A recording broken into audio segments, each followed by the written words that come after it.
యోహాను గారు కళ్ళతో చూస్తూ ఉన్న వాటిని 1వ అధ్యాయంలో, ఆ కాలమందు ఉన్న వాటిని 2-3 అధ్యాయాల్లో సంఘాలు, వీటి వెంట కలుగుబో వాటిని 4 నుంచి 22 అధ్యాయాల వరకు మనం ప్రకటన గ్రంథాన్ని విభజించాలని మరి నేర్చుకున్నాం.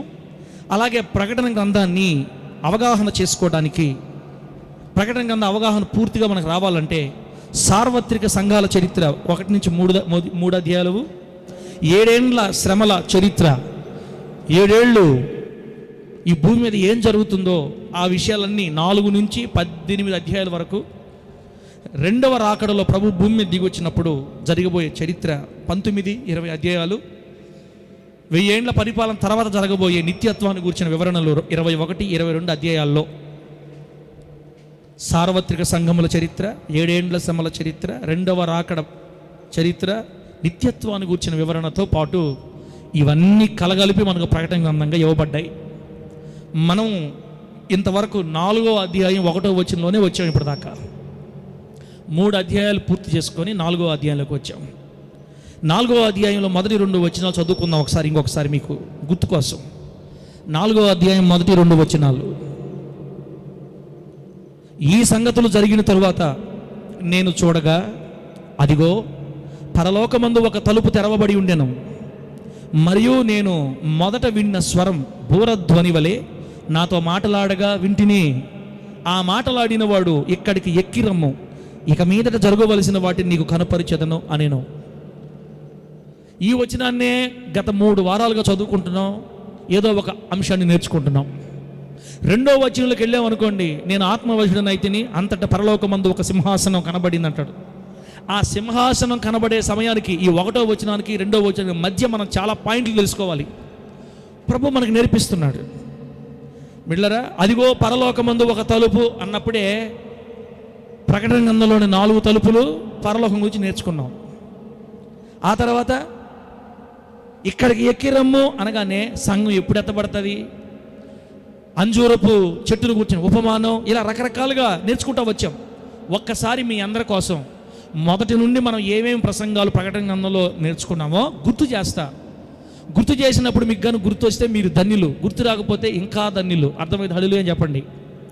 గుర్తు వస్తే ధన్యులు, గుర్తు రాకపోతే డబల్ ఇంకా ధన్యులు. సువార్తరాజన్న ఉండవా? చెప్పు సువార్తరాజన్న, ఉన్నావా? ఉండవులే, ఇబ్బంది లేదు. టకా చెప్తాను చూడండి మనం ఏమేమి ప్రసంగాలు నేర్చుకున్నామో. మొదటి ప్రసంగం, సమయం సమీపించింది. ఎలా చెప్పగలం సమయం సమీపించింది? ఇది మొట్టమొదటి ప్రసంగం. నెబుకద్నెజరు కళలో దేవుడు చూపించిన ప్రతిమ ద్వారా మనం సమయం సమీపించింది, ఆల్రెడీ ఎండ్ టైం వచ్చేసింది అని.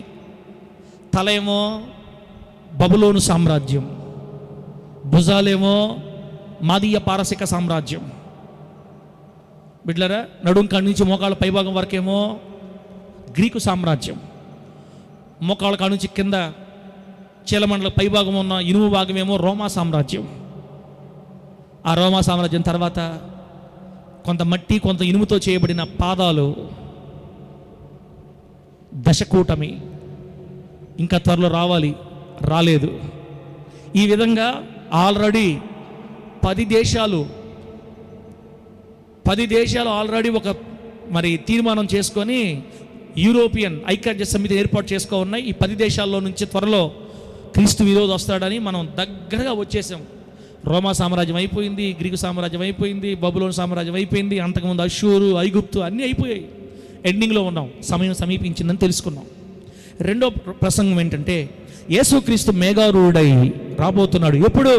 ఇంకా దానియేలు గారి 70వ వార ప్రవచనం ప్రకారం, దానియేలు గారి 70 వారాల ప్రవచనం ప్రకారం. ఇవన్నీ మీరు వెనక్కి వెళ్ళి క్లియర్గా మరల వినండి, మంచిది. దేవుడు దానియేలు గారు చూపించారు 70 వారాల ప్రవచనం. యెరూషలేము ప్రాకారాన్ని మరలా కట్టించవచ్చు అని ఆజ్ఞ వచ్చినప్పటి నుండి అభిషిక్తుడగు అధిపతి నిర్మూలముగు వరకు 69 వారాలు. పిల్లల అర్థహశస్త అనే రాజు ద్వారా క్రీస్తు పూర్వం 485వ సంవత్సరంలో యెరూషలేము ప్రాకారం కట్టించమని చెప్పాడు. క్రీస్తు శకం 30వ సంవత్సరంకి కరెక్ట్గా 483 సంవత్సరాలు పూర్తయిపోయింది లెక్క. యేసుక్రీస్తు సిలువ వేయబడి ఆయన తిరిగి లేచాడు. యేసుక్రీస్తు మరి నిర్మూలమై సిలువ వేయబడి చనిపోయిన నాటికి 483 సంవత్సరాలు అయిపోయింది. ఇక చివరి వారం 70వ వారం 7 సంవత్సరాలు రావాలి, కానీ రాలేదు. ఎందుకు రాలేదంటే అన్ని జనులైన మనందరి రక్షణ కొరకు ఇప్పుడు 70వ వారాన్ని కొంచెం పక్కకు జరిపి దూరం జరిపి సంఘకాలం కొనసాగుతుంది.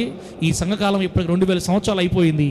ఏదో ఒక గడియలో అకస్మాత్తుగా 70వ వారం ప్రారంభం అవుతుంది. ఆమేన్ చెప్పండి. అప్పుడు ఆయన మేఘారూఢుడై ఆ 70వ వారం ముగింపులో మేఘారూఢుడే వస్తాడని మనం నేర్చుకున్నాం.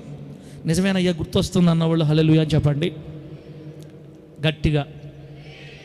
మూడో ప్రసంగం 7 సంఘాల గురించి దేవుడు మనకు నేర్పించాడు. ఎఫెసు సంఘాన్ని గురించి, స్ముర్నా సంఘం, పెర్గము సంఘం, తుయితైరా సంఘం, సార్దీస్ సంఘం, ఫిలదెల్ఫియా సంఘం, లవోదికియా సంఘం.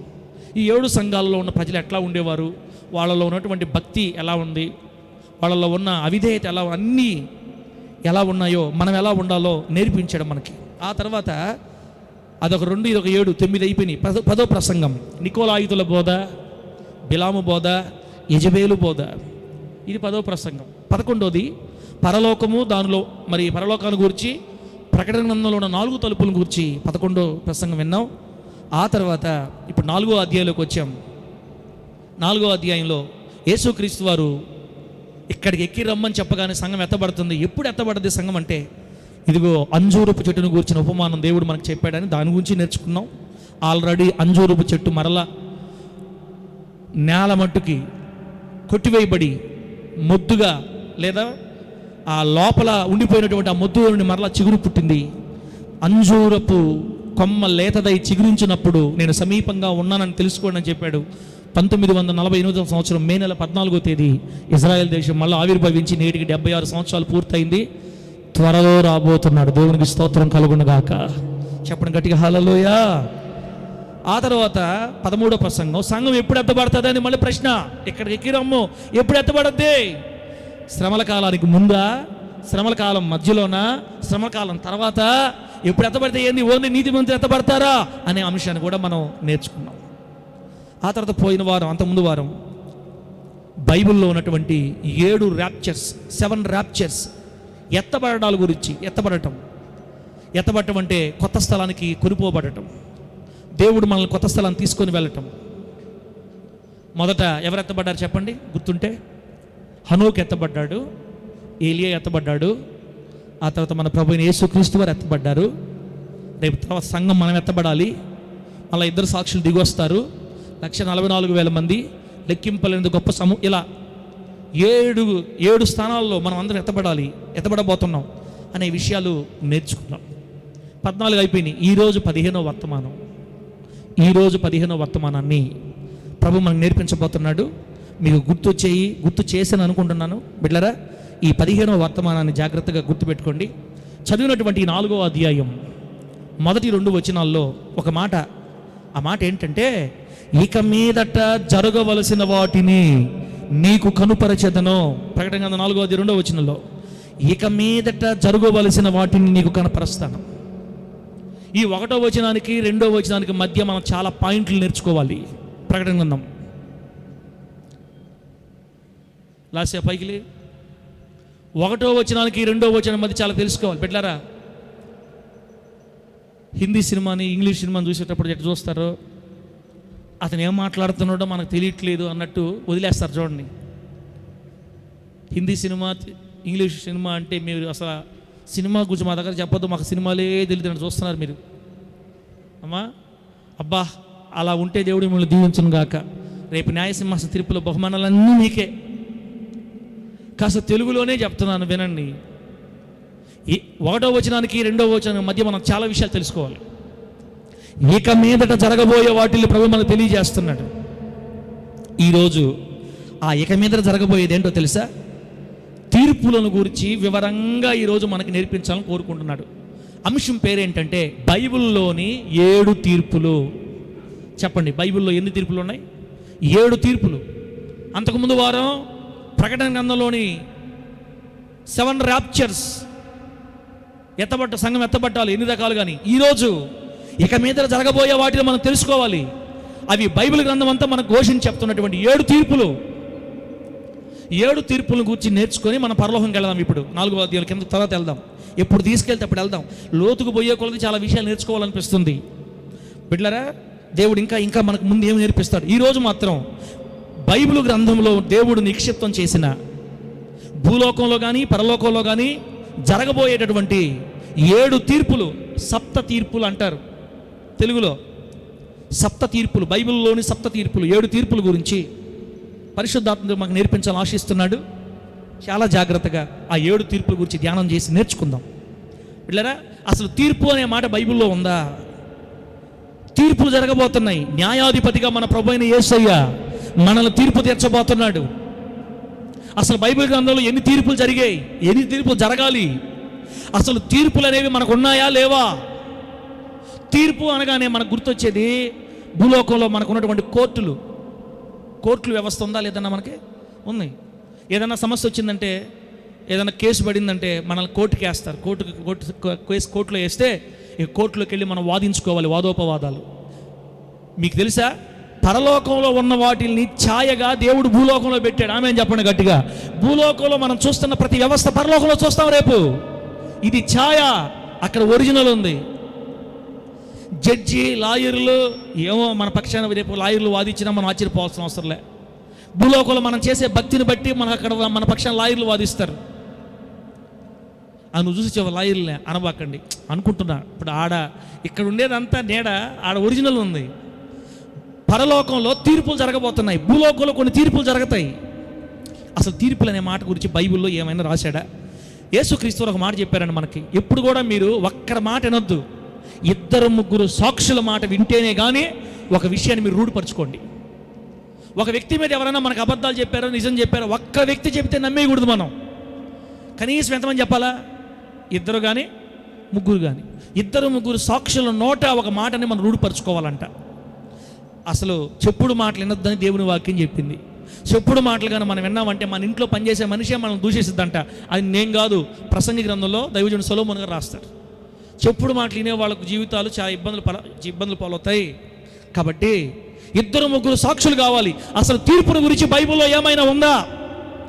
మీకు రాసే ఓపిక ఉంటే నేను ఇప్పుడు 40 రెఫరెన్సులు చెప్తా. రాసే ఓపిక ఉంటే టకా నోట్ చేసుకోండి, లేదా ఇంటికి వెళ్ళి ఖచ్చితంగా చదువుకోవాలి. మీరు బైబిల్లో పాత నిబంధన గ్రంథంలో ఉన్నటువంటి రెఫరెన్సులు నేను చదువుతా. ఇప్పుడు కొత్త నిబంధనలో రెఫరెన్సులు నేను కానీ మీకు గుర్తు చేస్తా. ఇంటికి వెళ్ళి చదువుకోండి శక్తి కొలది.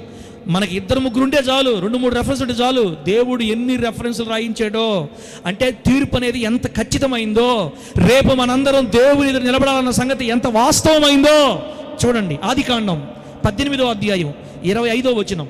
టకా రాసుకోండి. ఆదికాండం 18వ అధ్యాయం 25వ వచనం ఏముందంటే, సర్వలోకమునకు తీర్పు తీర్చువాడు న్యాయము చేయడా అనుంది. సర్వలోకానికి తీర్పు తీర్చువాడు అంటే ఒకానొక రోజు మన దేవుడు సర్వలోకానికి న్యాయం తీర్చబోతున్నాడు. నెంబర్ 2, మొదటి సమూయేలు గ్రంథం 2వ అధ్యాయం 10వ వాక్యం. మొదటి సమూయేలు గ్రంథం 2వ అధ్యాయం 10వ వాక్యంలో లోకపు సరిహద్దులలో ఉండు వారికి ఆయన తీర్పు తీర్చును అనుంది. చూసారా, ఇప్పటికే 2 సాక్ష్యాలు వచ్చేసాయి. లోకపు సరిహద్దుల్లో ఉన్న వారికి దేవుడు తీర్పు తీరుస్తాడు ఒకరోజు. మొదటి దినవృత్తాంతాల గ్రంథం 16వ అధ్యాయం 33వ వాక్యం. మొదటి దినవృత్తాంతాల గ్రంథం 16వ అధ్యాయం 33వ వాక్యం. స్వార్థరాధ నిడుచుడు. భూజనులకు తీర్పు తీర్చుటకై ఆయన వేంచేయుచున్నాడు. అబ్బా, భూజనులకు తీర్పు తీర్చుటకై ఆయన రాబోతున్నాడు అని అర్థం. ఇంకేం కావాలి? యోబు గ్రంథం 21వ అధ్యాయం 22వ వచనం. యోబు గ్రంథం 21-22లో పరలోక వాసులకు ఆయన తీర్పు తీర్చును కదా. పరలోక వాసులు అంటే ఎవరు? పరలోక వాసులు అంటే ఎవరు? దెయ్యాలా? అటు చెప్తున్నది ఏంది మైమక్క? పరలోక వాసులు అంటే దెయ్యాలా? దేవదూతలు. రాబోయే రోజుల్లో మన దేవుడు దేవదూతలను కూడా తీర్పు తీర్చబోతున్నాడు. ముందు నేర్చుకుందాం. ఇప్పటికే 5 రెఫరెన్సులు వచ్చాయి, 4 రెఫరెన్సులు వచ్చాయి. 5వది కీర్తన గ్రంథం 97వ కీర్తన 2వ వచనం. 97వ కీర్తన 2వ వాక్యం ఏముందంటే, నీతి న్యాయములు ఆయన సింహాసనానికి ఆధారాలు. అసలు మన ప్రభువైన దేవుడు కూర్చున్న సింహాసనానికి ఉన్న స్తంభాల పేర్లే నీతి, న్యాయం. ఆయన మాట తప్పేవాడు కాదు, ఆయన న్యాయం తీర్చువాడు. 110వ కీర్తన 6వ వచనం. 110వ కీర్తన 6వ వచనంలో అన్యజనులకు ఆయన తీర్పు తీర్చును. అబ్బా, ఎవరికి? నోరు తెరవండి. ఎవరికి? దేవుడు మిమ్మల్ని దీవించును కాక. నోరు తెరవండి. ఎవరికి? అన్ని జనులకు ఆయన తీర్పు తీరుస్తాడు. ఇంకేం కావాలమ్మా? ప్రసంగి గ్రంథం 3వ అధ్యాయం 17వ వాక్యం. ప్రసంగి 3:17 నీతిమంతులకును దుర్మార్గులకును దేవుడే తీర్పు తీర్చును. నేను చెప్పాను కదా, పరలోకంలో ఉన్న వ్యవస్థనే భూలోకంలో పెట్టాడు దేవుడు. కోర్టులు, మామూలు కోర్టులు కాదు పరలోకంలో ఉండేది. మహావిశ్వానికి ఒకే ఒక కోర్టు, ఆ కోర్టులో జడ్జి మన ప్రభు అయిన దేవుడు కూర్చున్నాడు. రాబోయే రోజుల్లో దుర్మార్గులకి ఏముంది అక్కడ, నీతిమంతులకి దుర్మార్గులకి దేవుడే తీర్పు తీస్తాడు. అదే ప్రసంగి గ్రంథం 11వ అధ్యాయం 9వ వచనం, 11వ అధ్యాయం 9వ వచనం ప్రసంగి గ్రంథంలో, అయితే వీటన్నిటిని బట్టి దేవుడు నిన్ను తీర్పులోనికి తెచ్చునని జ్ఞాపకం ఉంచుకొనుము. యవనుడా, నీ యవ్వన కాలమందు నీ కళ్ళు కోరుకున్నట్టు ప్రవర్తించు, నీ హృదయం ఆశించినట్టు చేయి, నువ్వు ఎలా బ్రతకాలంటే బ్రతుకో, కానీ దేవుడు ఒకానొక రోజు నిన్ను వీటన్నిటిని బట్టి తీర్పులోనికి తెస్తాడని మర్చిపోవద్దని చెప్తున్నాడు దేవుడు. అంటే మనందరికి ఒక రోజు ఏముంది చెప్పండి, ఏముందక్క? ఇక్కడ తప్పించుకున్నా చెల్లిలా, అక్కడ తప్పించుకోలేవు. మల్లక్క అలియాస్ నయోమక్క, ఇక్కడ తప్పించుకున్నా అక్కడ తప్పించుకోలేవు. ఎవరు కూడా. చీకటిలో చేయబడిన ప్రతి విషయాన్ని దేవుడు వెలికి తీస్తాడు రేపు. అయితే ఇంకో మంచి మాట ఉంది, ఇప్పుడు చెప్పండి, మీకు లాస్ట్లో చెప్తా. మీ సస్పెన్స్ మళ్ళీ మీకు సస్పెన్స్ పోద్ది, మీకు భయం ఉండాలి. ఇప్పుడు మనం ఏసై శరీరాన్ని, ఏసై రక్తాన్ని తీసుకోబోతున్నాం ఈరోజు. ఈ తీర్పుల గురించి తెలుసుకొని మీరు చేతులు వేయాలా. ఇంకా చూడండి, అదే ప్రసంగి గ్రంథం 12వ అధ్యాయం 14వ వాక్యం, ప్రసంగి గ్రంథం 12వ అధ్యాయం 14వ వాక్యంలో ఏమో తెలుసా? గూఢమైన ప్రతి అంశమును గూర్చి దేవుడు విమర్శ చేయనప్పుడు ఆయన ప్రతి క్రియను, అది మంచిదే గాని చెడ్డదే గాని, తీర్పులోనికి తెచ్చును. దేవునికి స్తోత్రం కలుగును గాక. చెప్పండి గట్టిగా హల్లెలూయా. చెప్పండి గట్టిగా ఇంకోసారి హల్లెలూయా. ఎట్టుండాలి చెప్తే? లోకస్తులే సినిమా హాల్లో పోయి కేకలేసి ఓ అని చేస్తుంటే దేవుసంలోకి వచ్చి మనం ఎట్టుండాలా? సార్ హల్లెలూయా ఎడ చెప్పమంటావు సార్, మమ్మల్ని తీర్పులకు మమ్మల్ని అందరం తీసుకొస్తారని చెప్తుంటే మాకు భయం వేస్తుంటే, భయం వేసినా మనం హల్లెలూయా చెప్పాల్సిందే. మనము చేసిన క్రియలు మంచివైనా చెడ్డవైనా రేపు తీర్పులోనికి ప్రభు తీసుకొని వస్తాడు. కాబట్టి తప్పించుకునే సమస్యే లేదు. అందుకే ప్రభు చెప్పాడు, నువ్వు గదిలో 4 గోడల మధ్యలో చేసిన దాన్ని మిద్దెల మీద దేవుడు ప్రకటిస్తాడంట. అంటే అర్థం ఏంటంటే, మనం రహస్యంగా చేస్తున్న ప్రతిదీ రేపు కోట్ల మంది పరిశుద్ధుల మధ్యలో బట్టబయలైపోతాయి, తప్పించుకోలేదు. అందుకే ఈ భూలోకంలో మనం భక్తి చేసేటప్పుడు వణకతా చేయాలి భక్తి. ఆమేనానండి? వణుకుతోనూ భయముతోనూ సేవించండి అని పేతురు గారు మొదటి పత్రికలో రాస్తాడు. ఆయన పక్షపాతం లేకుండా తీర్పు తీర్చు న్యాయాధిపతి అని ప్రార్థన చేస్తున్నాం కాబట్టి మనం భయముతో వణుకుతో భక్తి చేయాలి ఈ లోకంలో అని వాక్యం సెలవిస్తుంది. మన ఇష్టం వచ్చినట్టు భక్తి చేస్తే కుదరదక్క. మనం భయముతో చేయాలి, వణుకుతో చేయాలి.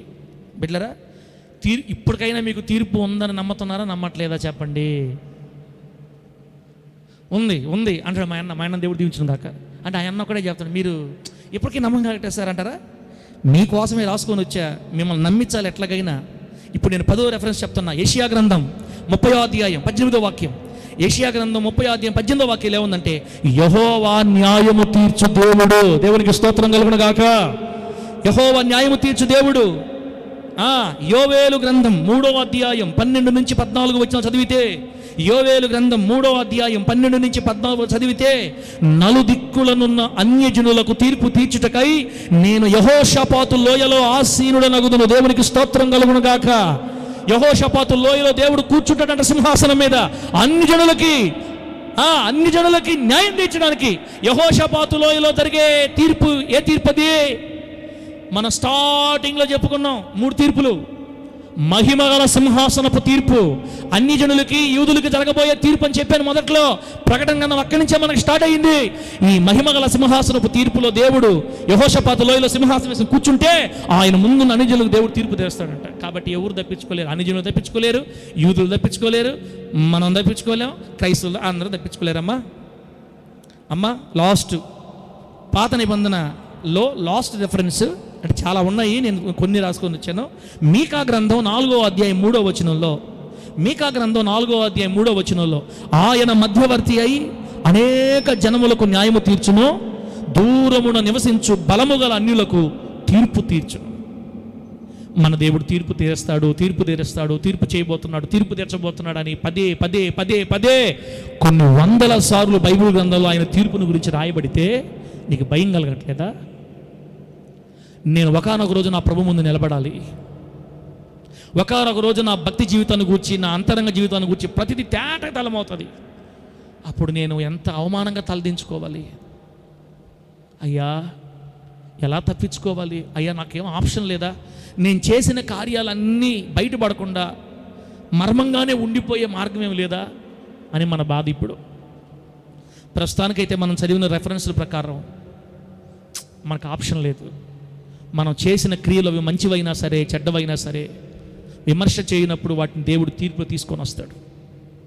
నీ కళ్ళు కోరుకున్నట్టు ప్రవర్తించు, నీ హృదయం ఆశించినట్టు చేయి, నీ ఇష్ట ప్రకారం బ్రతుకు.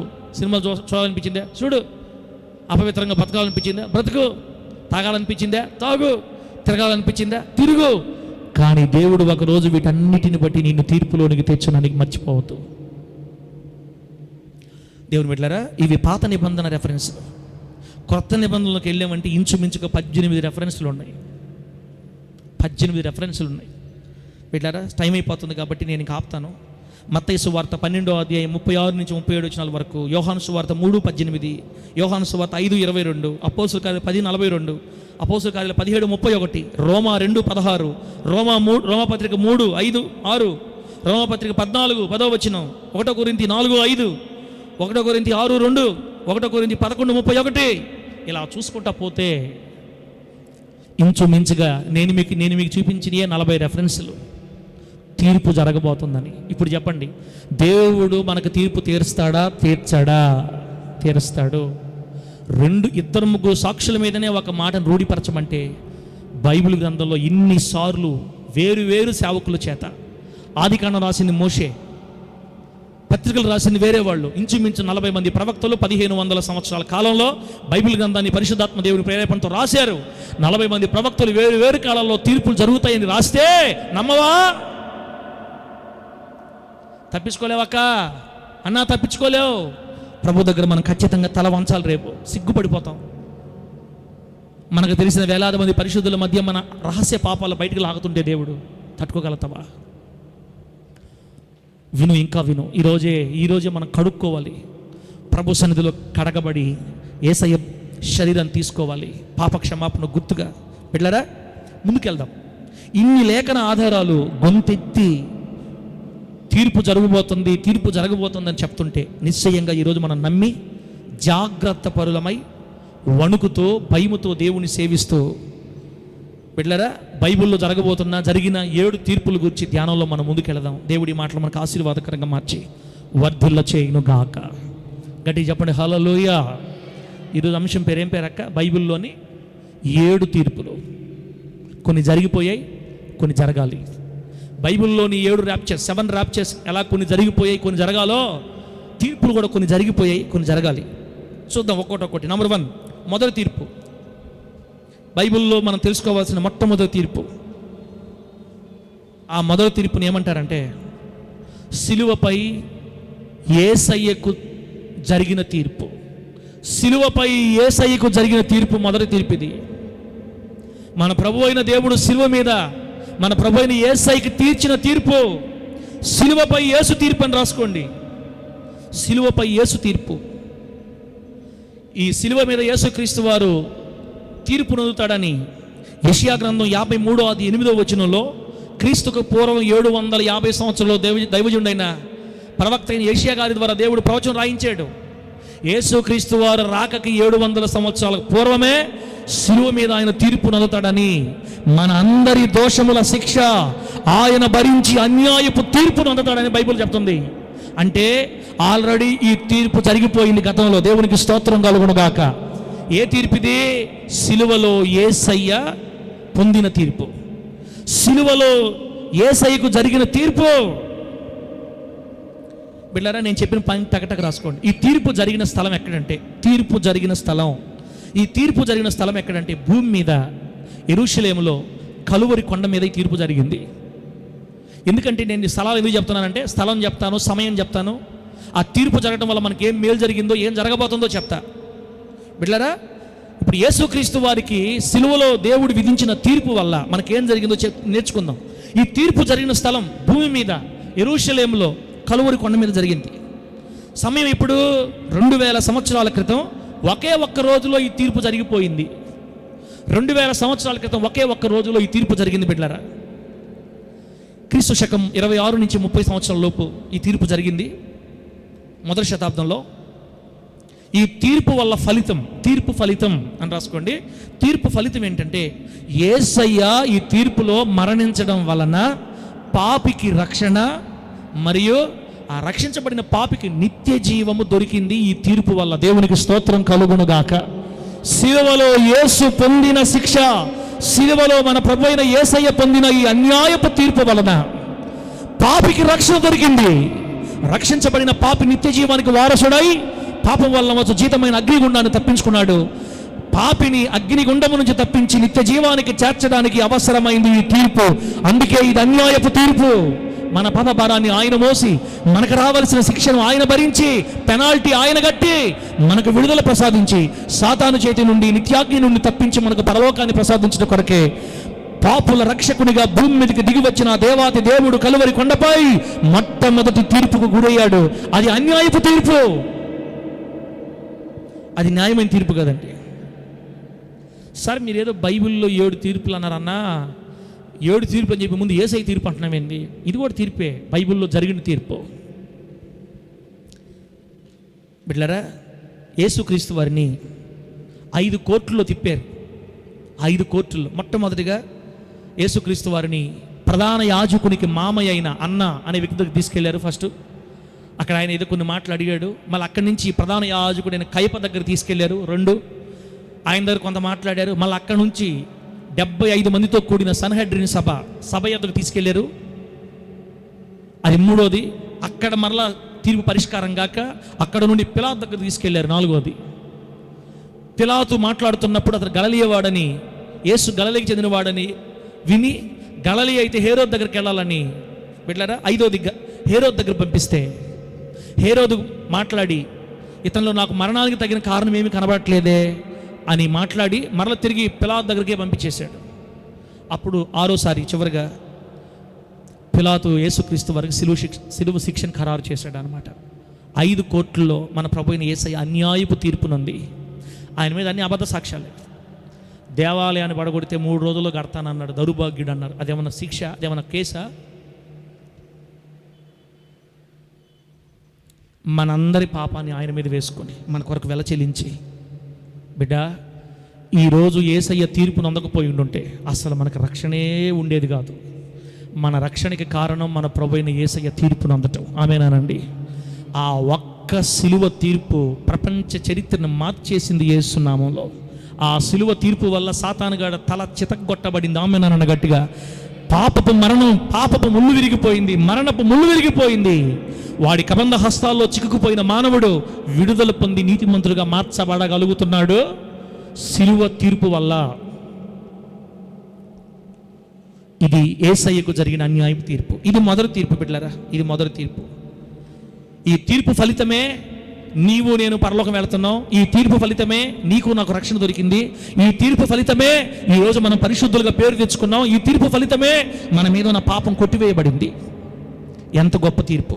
ఒకవేళ వినడానికి అన్యాయపు తీర్పు అయినా ఆయన ఆ పని చేయకపోయి ఉంటే మనం ఈరోజు అన్యులుగానే, లోకస్తులు కానీ మిగిలిపోయి ఉండేవాళ్ళమే.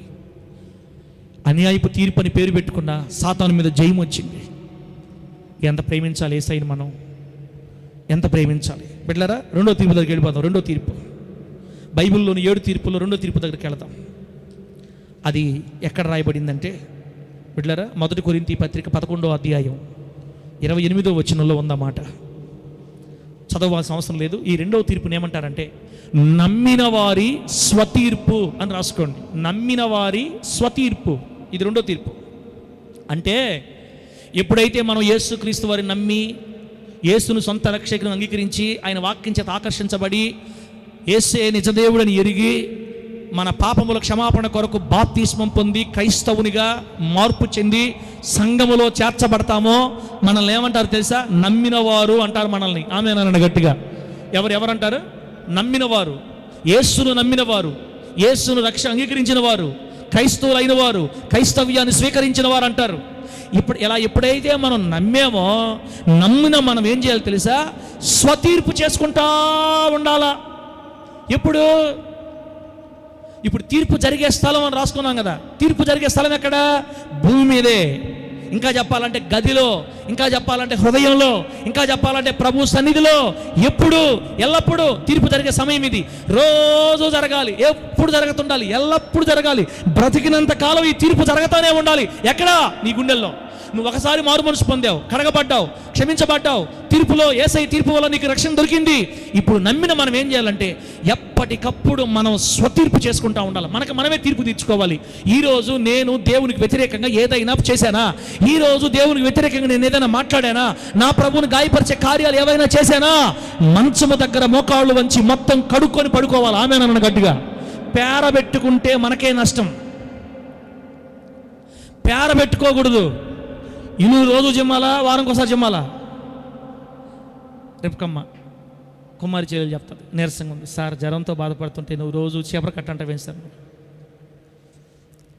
నయోమక్క నీకు శుభమగునుగాక. చెప్పు ఏముంది? ఏం చెప్పాను నేను? నమ్మిన వారుగా ఉన్నటువంటి మనల్ని మనమే స్వతీర్పు చేసుకోవాలి.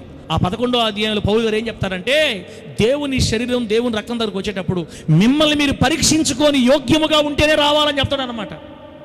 స్వతీర్పు, మనకు మనమే తీర్పు తెచ్చుకోవాలి. దురదృష్టం ఏంటంటే 24 గంటలు మన చేతులు ఏరే వాళ్ళ వైపు ఉంటాయి. అదేందో తెలియదు. ఆ ఇస్తారక్ ఎట్లాడిది, ఆ సమాధానం ఎట్లాడిది, ఈ కృపాకర్ ఎట్లాంటోడు, అల్లా తిమోతన్ ఎట్లాంటోడు, ఈయ తల్లి ఎట్లాంటిది, దరిద్రపుది, వీడు ఆమెతో, ఆమె వీడు, ఇదే దరిద్రం. ఉండే నష్టం, ఉండే శాపం చాలక ఊళ్ళో వాళ్ళ దరిద్రం అంతా నెత్తి మీద వేసుకునే శాస్త్రాలు ఇవి. లూది అక్క ఏది సార్ నువ్వు ఉన్నదన్నట్టు చెప్పేస్తున్నావా? మేము చేసే చెప్పేస్తున్నావా? నువ్వే కాదు, అందరూ అయ్యే చేస్తున్నారు. ఇప్పుడు అందరూ అదే చేస్తున్నారు. ట్రెండ్ మారిపోయింది. మనలో ఉన్న దూలాలు, మన కంట్లో ఉన్న దూలాలు మనకు కనపడట్లా, ఇతర కళల్లో ఉన్న నలుసులు కనపడుతున్నాయి మనకి. ఈరోజు పొద్దున్న లేసే దూలాలు పెట్టుకొని నీ కంట్లో నలుసుని చూసుకున్నావా? అదేందా నలుసు అంటుంటారు. కమ్మక్షమ్మ ఇంతలే మా కమ్మల కెట్టిపోయింది. నీ కంట్లో దూలం అంతే, దూలమో నలుసు ఉంది, నలుసు నీ కంట్లో దూలం ఉంది కదా. ప్రభు ఏం చెప్పాడు? అసలు ఇతరులకు మీరు తీర్పు తీర్చొద్దు. ఆమేనానండి? ఇతరులకు మీరు తీర్పు తీర్చకుడి, అప్పుడు మీకు తీర్పు తీర్చబడదని చెప్పాడు యేసయ్య. అందుకే మీకు నా 2 చేతులు దండాలు పెట్టి మొదటి నుంచి చెప్పుకుంటా వస్తున్నా, వేలు పెట్టడం, వేలు చూపి తిరస్కరించడం మానేయండి. మనల్ని మనం చూసుకుందాం. మనం గడుక్కోవాల్సిందే చాలా ఉంది. మనల్ని మనం సరి చేసుకోవడానికి మన జీవితం సరిపోద్ది. ప్రతిరోజు సాయంత్రం, రాత్రి 8 గంటలకో 10 గంటలకో నువ్వు పడక దగ్గరకు చేరినప్పుడు, నా ప్రభుని ఈరోజు నేను ఎక్కడైనా బాధ పెట్టానా? ఎక్కడ పొరపాటు జరిగింది? ఎక్కడ నేను వ్యతిరేకమైన మాటలు మాట్లాడాను? నా మాటల్లో కానీ, నా చూపుల్లో కానీ, తలంపుల్లో కానీ ఎక్కడైనా మురికి అంటుకుందా? కడిగేసుకొని కన్నీళ్లతో ప్రభు దగ్గర స్నానం చేసి మనల్ని మనం స్వతీర్పు చేసుకొని విమర్శించుకొని మనం కానీ ప్రార్థన చేస్తే దేవుడు ఏం చేస్తాడో తెలుసా? ఆయన పరిశుద్ధ రక్తము చేత ఎప్పటికప్పుడు నిన్ను పరిశుద్ధంగా కడిగేస్తాడు. ఆమేన్ చెప్పండి గట్టిగా, చెప్పండి గట్టిగా హల్లెలూయా. ఇప్పుడు చెప్తున్నా వినండి, మంచి పాయింట్ మీకు. ఎప్పుడైతే ఏ రోజుకు ఆ రోజు మనల్ని మనం కడుక్కుంటూ మరణం దాకా శుభ్రంగా ఉండి కన్ను మూస్తామో, రేపు తీర్పులోనికి మనం రాము. ఆమేన్ చెప్పండి గట్టిగా. వాడు తీర్పులోనికి రాక జీవములోనికి దాటుతాడు. దేవుడికి స్తోత్రం కలుగునుగాక. కొట్టు, గట్టిగా కొట్టేది, గట్టి కొట్టు. హల్లెలూయా. అప్పు ఎట్ట కొట్టిద్దే? ఎట్టమ్మా కొట్టిద్దే? నేను మీకు చేయూతని ఈరోజే బటన్ నొక్కి ఇస్తున్నాను అనగానే నాకు బటన్ నొక్కి చేయూత, భరోసా, వైఎస్ఆర్ భరోసా 18,000 పడుతుంటాయి. నాయన మామూలుగా సంగతి. 18,000 పడ్డప్పుడు దేవుడికి ఇవ్వలే ఈరు మనోళ్ళు భలేవాళ్ళు. డబ్బంటే ఎంత ఇష్టమో, ఎంత ప్రేమో. 18,000కి 1,800 ఇస్తే ఇంట్లోకి బియ్యం మూట వచ్చేస్తుంది. అసలు పాస్టర్లు చెప్తుంటారు కానీ. అందుకే ఈరోజు దశంభాగం పాట పడింది. అందుకే ప్రభు నామానికి మహిమ కలుగునుగాక. చెప్పండి గట్టిగా హల్లెలూయా. నువ్వు దేవుడి సొమ్మే దొంగతనం చేస్తుంటే ఇక నువ్వు మనుషులకి ఏమి ఇస్తావులేమ్మా? సరే, దశంభాగం పక్కన పెట్టి, మనకు అవసరం లేదు. అది పాయింట్లోకి వద్దాం.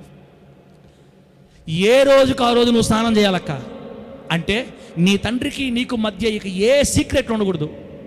ఒక తండ్రికి, ఒక ఫ్రెండ్కి చెప్పినంతకంటే విపులంగా చెప్పాలి ప్రతిరోజు.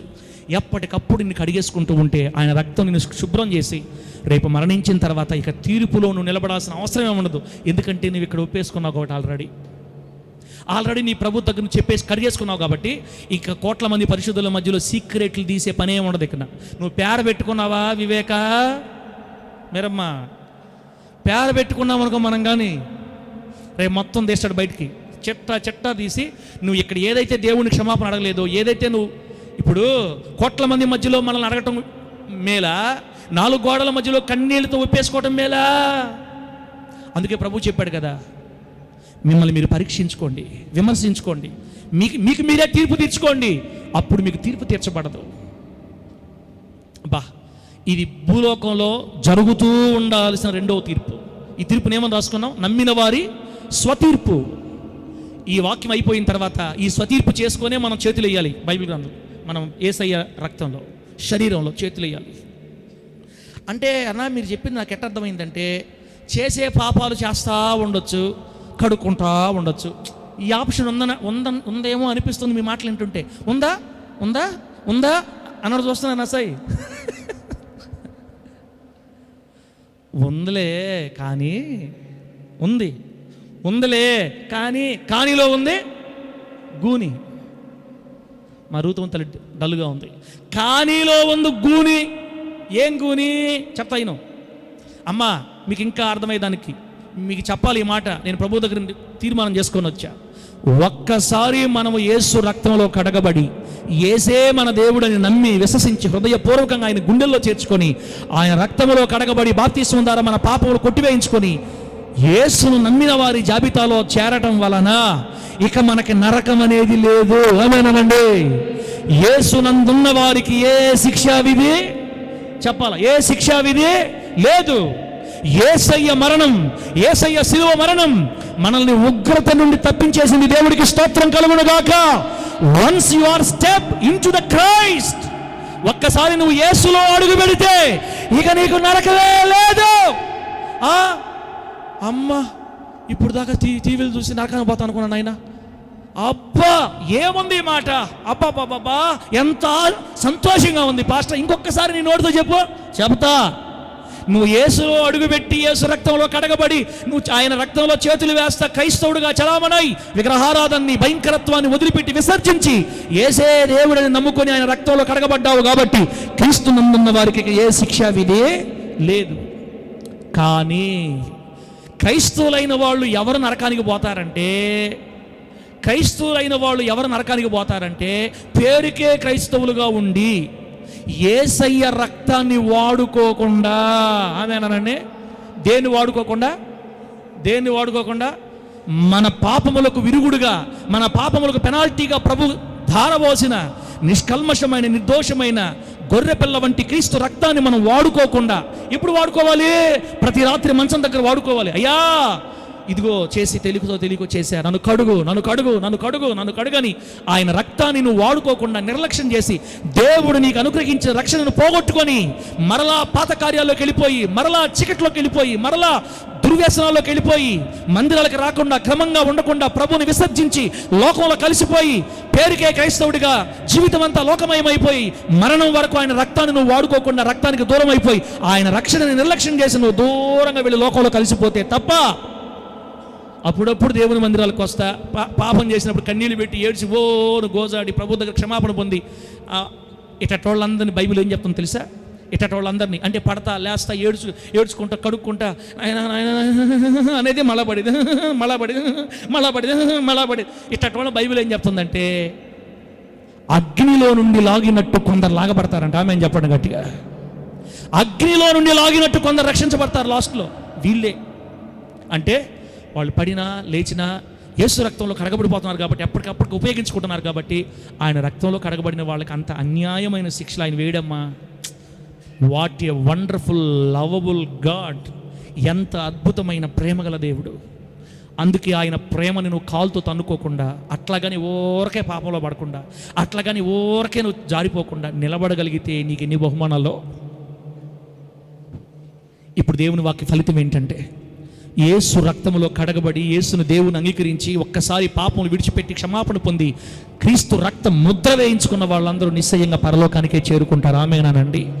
అయితే గూనేంటి చెప్పమంటారా? కానీలో ఉంది గూనె అని చెప్పాను కదా. ఆ గూనె ఏంటంటే రేపు న్యాయసింహాసనం తీర్పులో ఒక్క బహుమతి కూడా మనకి చెప్పాలి, ఒక్క బహుమతి కూడా మనకి రాదు, ఒక్క కిరీటం కూడా మనకు ఉండదు. నీ కన్నుల ముందు నీకంటే పేదరికంలో ఉండి అందరి చేత దూషించబడి హేళన చేయబడి వెలివేయబడి ఒక మూల కూర్చున్న ఒక పేదరాలికి తల మీద కిరీటాలు పెడతా ఉంటే అది జాలదా అవమానం తట్టుకోవడం రేపా? ఇంకా నీ భక్తిహీనతను బట్టి దేవుడు ఏం చేస్తాడు తెలుసా? ఆ 7 ఏళ్లలో నీకు ఎట్ట విలువలు ఉండవు. ఆ 7 ఏళ్లలోనే ఏమవుతుందంటే 1000 ఏళ్ల పరిపాలనలో నువ్వు ఎక్కడ అధికారం చేయాలో, నువ్వు ఎక్కడ ఏలుబడి చేయాలో మనకు నిర్ణయిస్తాడు దేవుడు. నువ్వు ఈ ప్రాంతానికి, నువ్వు ఈ ప్రాంతానికి, నువ్వు ఈ ప్రాంతానికి అధికారివని మన భక్తిని బట్టి, మన రోషాన్ని బట్టి, మన త్యాగాలను బట్టి, మన ఉపవాసాలను బట్టి, మన ప్రార్థనా జీవితాన్ని బట్టి, మన గంటల పాటు ఆయన సేవించిన దానికి, ఆయన కోసం డబ్బు ఖర్చు పెట్టిన దానికి నువ్వు ఎంత చేసావో అంతకు తగినట్టుగా దేవుడు నీకు ఏలుబడి చేయడానికి భాగ్యం ఇస్తున్నాడు. ఆ 1000 ఏళ్ల పరిపాలనలో కూడా ఈ పడతాలేస్తా ఉన్నారే, వీళ్ళని తీసుకెళ్ళి ఆ పేదరాల కింద పనుడిగా పెడతాడు దేవుడు. ఆమేనండి. నా మాటలు అర్థమవుతున్నాయా? ఆ పనుడిగా పెడతాడు. మీరు ఆశ్చర్యపోవాల్సిన అవసరంలే. రేపు ఈ మందిరంలో కూర్చున్న ఒక బిడ్డ కింద నేను వాటర్ బాటిల్ అందించేవాడిగా మారిన కూడా మీరు ఆశ్చర్యపోవాల్సిన అవసరం లే. పాస్టర్ గారు వందనాలండి. దేవుడు ఏమంటారు తెలుసా? పాస్టర్ గారు వాడు అప్పుడు పాస్టర్, ఇప్పుడు గారు పాస్టర్ కాదు, వాడు అప్పుడు పాస్టర్. వాడు చేసిన ఎక్స్ట్రా చేష్టాలు నీకు తెలియదులే. ఇప్పుడు నీకు వాడు వాటర్ బాటిల్ అందిస్తుంటాడు. ఎన్ని సంవత్సరాలు? ఇశ్రాయేల్ పాస్టర్ ఒక విశ్వాసికి వాటర్ బాటిల్ అందించేది, టీలు అందించేది.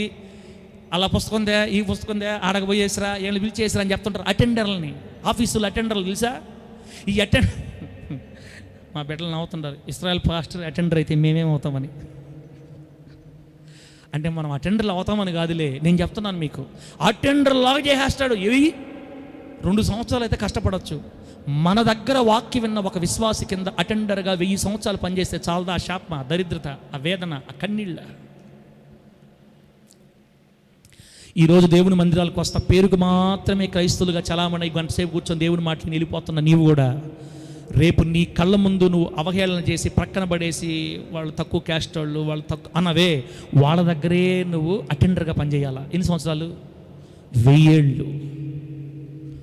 అంతకీ చాలదనుకో నువ్వు చేసిన ఇంకా దేవుడు బాగా ఏడిపించావనుకో, ప్రభు ఏం చేస్తావు తెలుసా?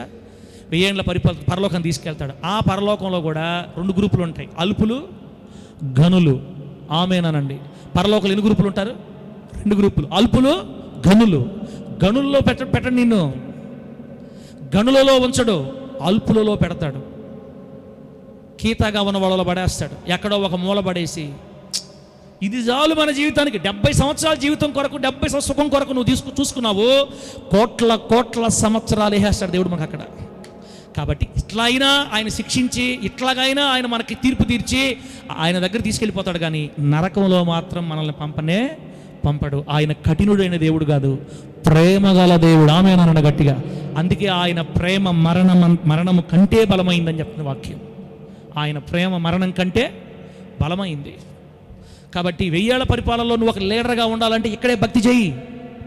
1000 ఏళ్ల పరిపాలనలో నువ్వు ఒక మండలాన్ని పరిపాలించాలంటే ఉపవాసాలు ఉండు, క్రమంగా దేవుని మందిరికి రా, పడి లేస్తా ఉండొద్దు, నడుం కట్టుకో, నిలబడి గట్టిగా. ఈరోజు నీ భర్త నీ మాటినట్లా, నీ భర్తే నీకు అటెండర్ అయిపోతాడు. యేసునామములో గట్టి భక్తి చేయన మాటిని. హల్లెలూయా. కొడతా ఉన్నాడు నిన్ను, తిడతా ఉన్నాడు నిన్ను, అనుమానాలు పెడుతున్నాడు నీ జీవితం అంతా. నువ్వు కరెక్ట్గా భక్తి చేయి.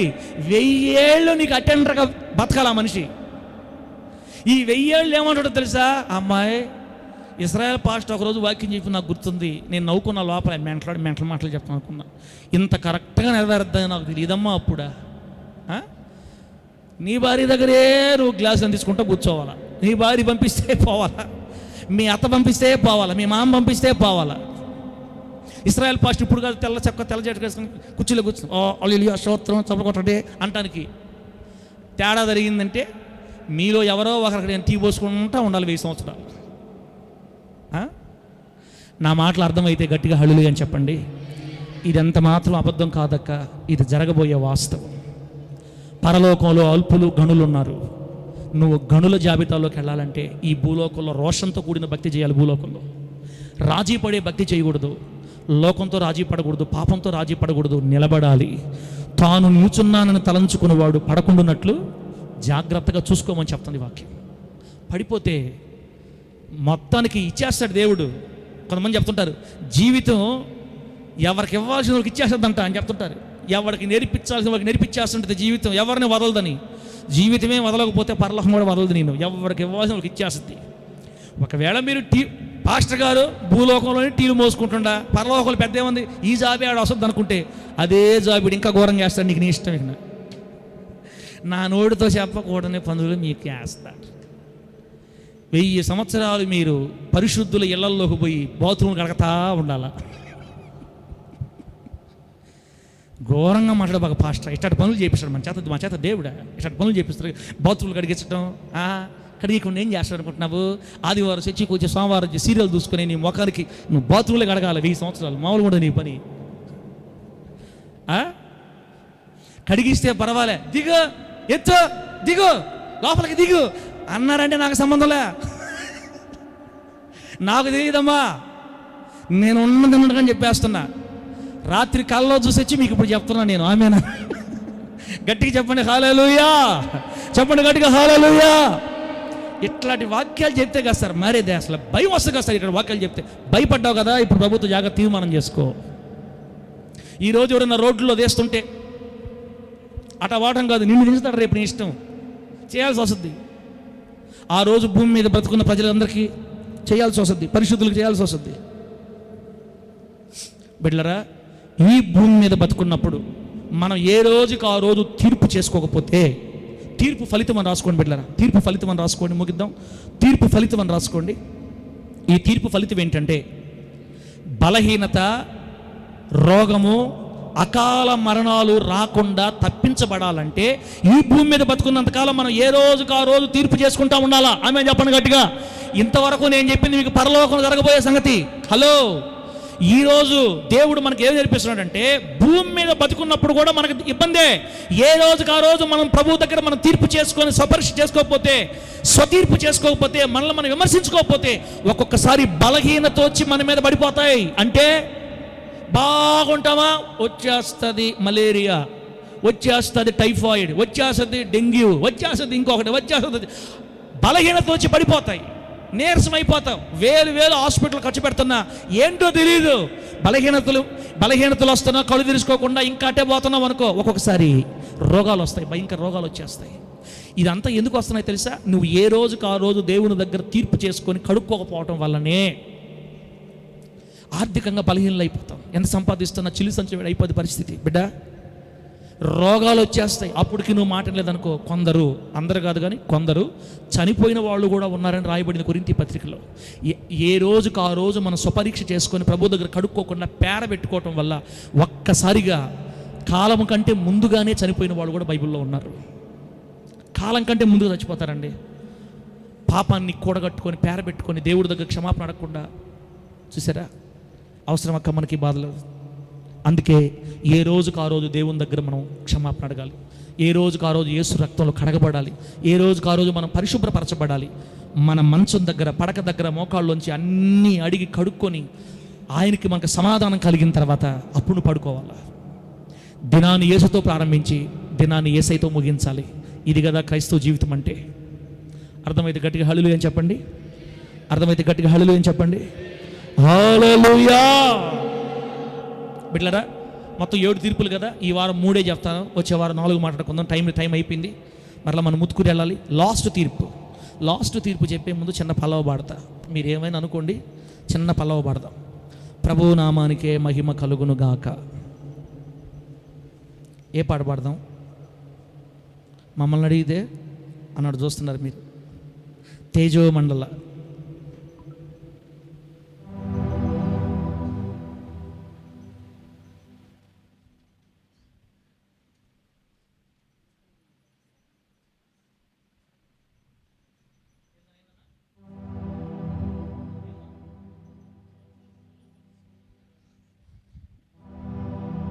నీ గొంతుకు దేవుడి శక్తిని ఇచ్చును గాక. సౌండ్ పెడతా.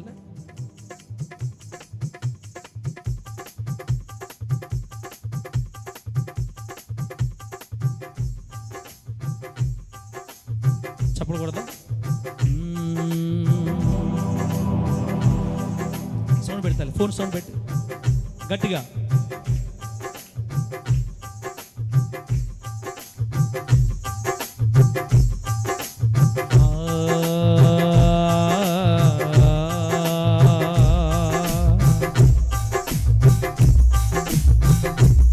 తేజో మండల స్తుతుల శిఖరాగ్ర సింహాసనాసీనుడా, ఘన సార్వభౌముడా నా యేసయ్యా.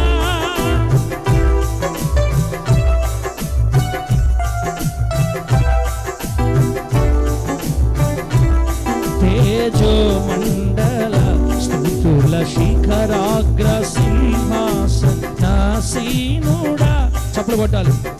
ఘన సార్వభౌముడా నా యేసయ్యా, ప్రతి జీవి కోరికను నీ గుప్పిలి విప్పి తృప్తి పరచుచున్నావని,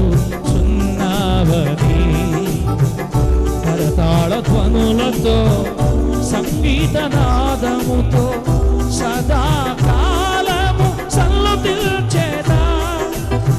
ప్రతి జీవి కోరికను నీ గుప్పిలి విప్పి తృప్తి పరచుచున్నావని, కరతాళ ధ్వనులతో సంగీతనాదముతో సదాకాలము సల్లుతిల్చేదా. నీవే మకరందం నా నోటికి అతి మధురం, నీ చూపే రవి కిరణం నా హృదికే మనోహరం. నీవే మకరందం నా నోటికి అతి మధురం, నీ చూపే రవి కిరణం నా హృదికే మనోహరం. తేజో మండల స్తుతుల శిఖరాగ్ర సింహాసనాసీనుడా, ఘన సార్వభౌముడా నా యేసయ్యా.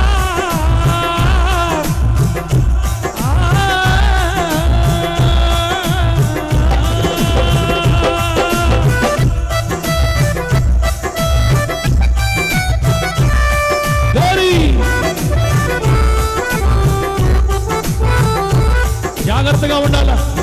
ఈ భూలోకంలో మనం చేసిన భక్తిని బట్టే 1000 ఏళ్లలో మనకు అధికారాలు, ఈ భూమి మీద చేసిన భక్తిని బట్టే మనకు పరలోకంలో స్థాయి, ఈ భూమి మీద చేసిన భక్తిని బట్టే మనకు నిర్ణయించబడతాయి.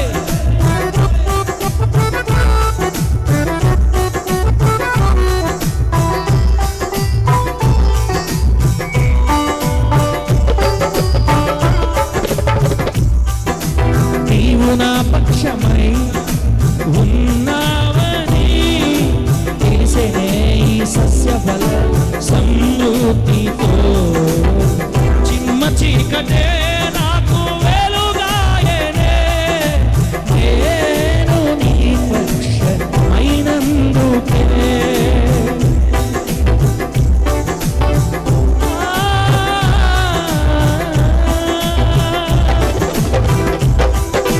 నీవు నా పక్షమై ఉన్నావని తెలిసేనే ఈ సస్యఫల సమృద్ధితో, చిమ్మ చీకటే నాకు వెలుగాయనే, నేను నీ పక్షమైనందుకే.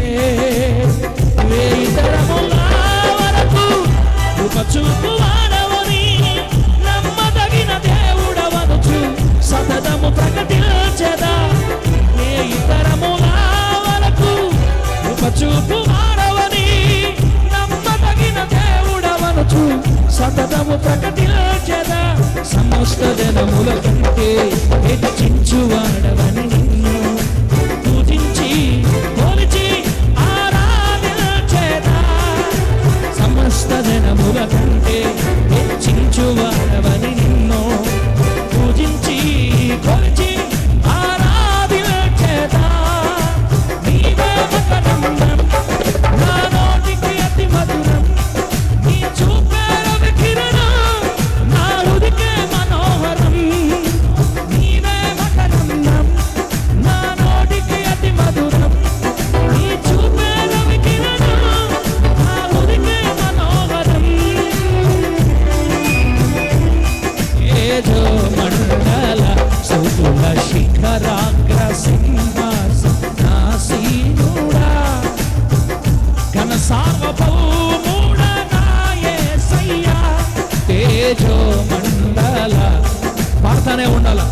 దాకా పాడుతూనే ఉండాలి. మరలా తేజో మండల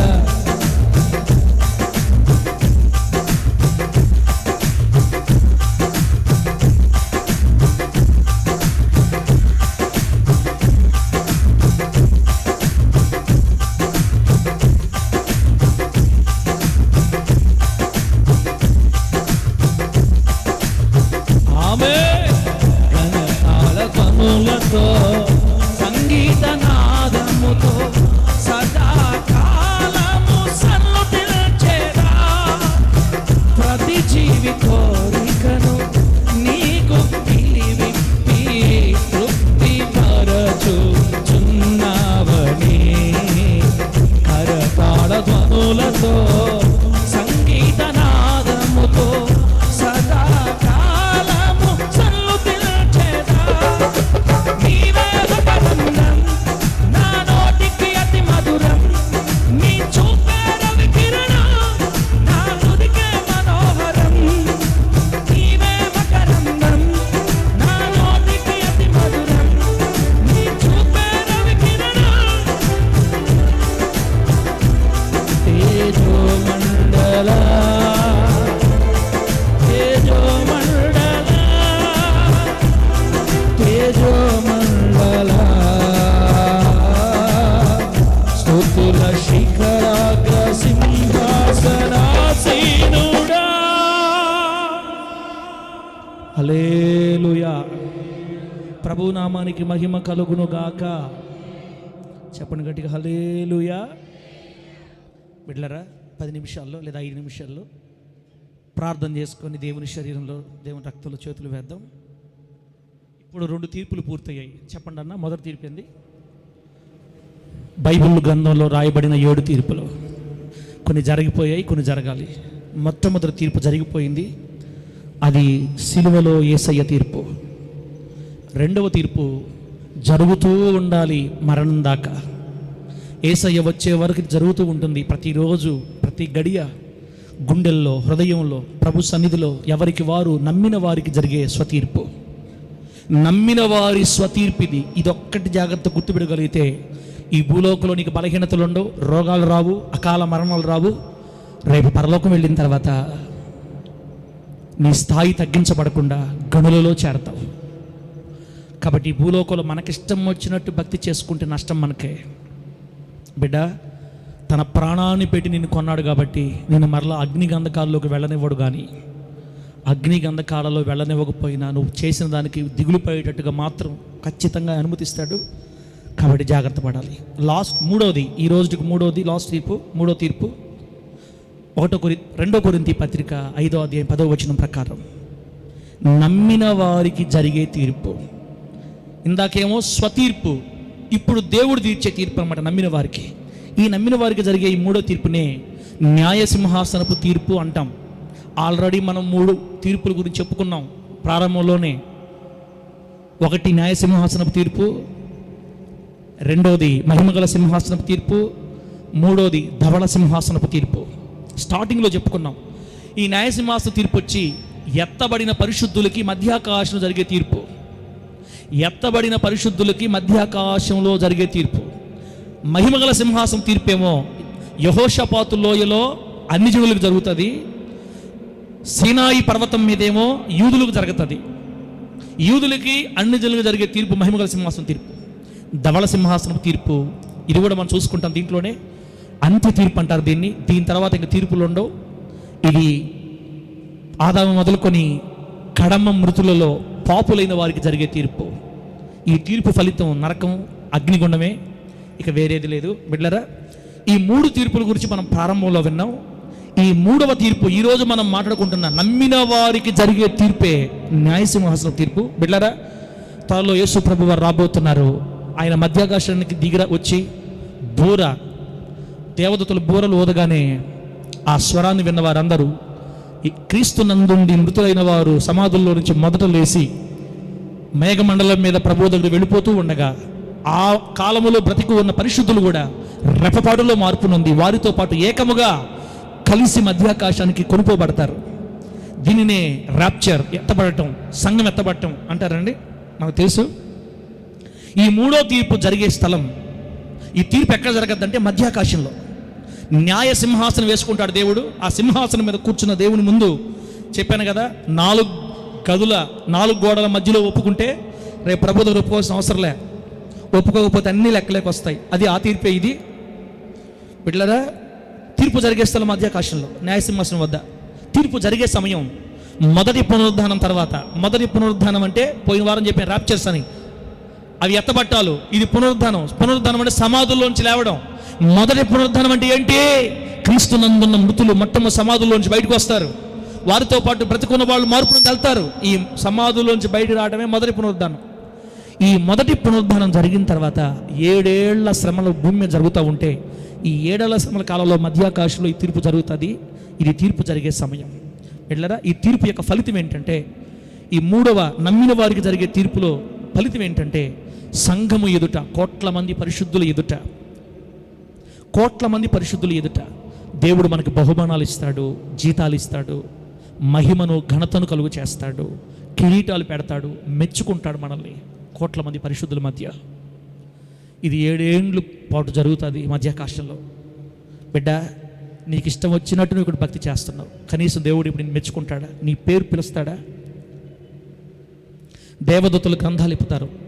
గ్రంథాలు విప్పి మన చరిత్ర అంతా బయట పెట్టినప్పుడు దేవుడి గురించి ఎన్ని మాటలు మాట్లాడేవో అంతా బయటకు వస్తుంది. కనీసం ఒక్క విషయంలోనే ప్రభు నేను మెచ్చుకుంటాడా? మెప్పు నీకు కలగాలి, దేవుని దగ్గర ఘనత కలగాలి. కనీసం ఒక్క కిరీటమైన సంపాదించుకో ప్రభు దగ్గర. అక్షయ కిరీటం, మహిమగల కిరీటం, వాడబారని కిరీటం, జీవ కిరీటం. ఏ కిరీటం పొందుకుంటా ప్రభు దగ్గర? కిరీటాలు లేని భక్తి మనకెందుకు? ఏం సాధిస్తాం కిరీటం లేకపోతే? జీతం తీసుకోవా?